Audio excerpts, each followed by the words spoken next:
Bonjour, je m'appelle Alicia, je suis élève au lycée de Jules Ferry. Aujourd'hui, on est le samedi 19 mai, on est à Cannes. Nous sommes aujourd'hui à la quinzaine des réalisateurs grâce au 26e prix de la jeunesse pour voir le film Tout est pardonné de Mia Hansen-Løve.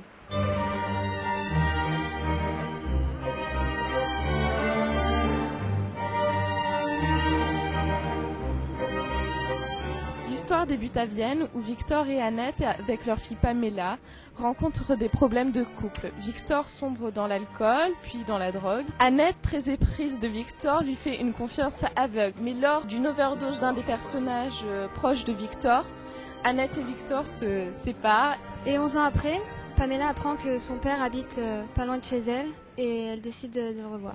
Tu sais, ma mère m'a pas très bien expliqué. J'aimerais bien comprendre. On peut avoir les plus belles choses du monde autour de vous et puis être quand même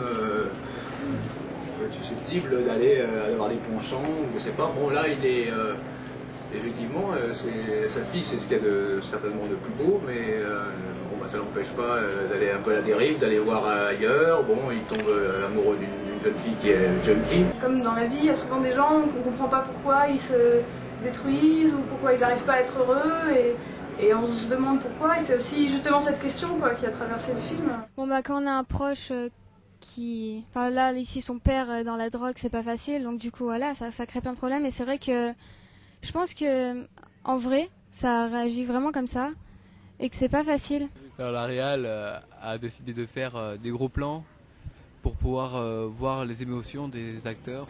Enfin, des personnages, on va dire. Ce que j'ai beaucoup apprécié dans ce film, c'était les plans, le fait, les paysages, tout ça, la lenteur, comment elle présentait les images. C'était vachement... On voit qu'elle y a mis du temps. Je trouve que le rythme était très lent et on était vraiment dans le film. Parce que c'est comme ça, dans la réalité, c'est pareil. Est-ce que tu peux me pardonner?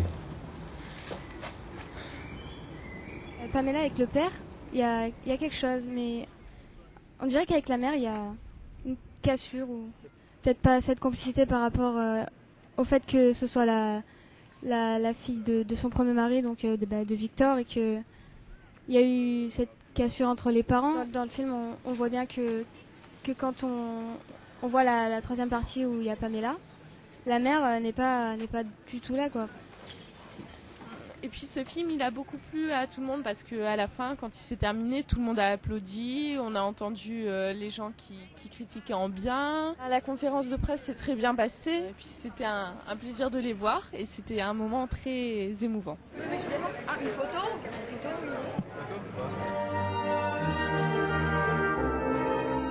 J'ai joué, moi, quand j'avais 16-17 ans, j'ai fait un petit rôle dans un film et j'étais trouvée dans la rue. À ce moment-là, ça a vraiment changé ma vie, ça a déterminé beaucoup de choses pour moi et j'aimais bien l'idée de trouver aussi quelqu'un qui venait de nulle part et qui aurait cette chance-là. Et voilà, et j'ai trouvé Constance très émouvante.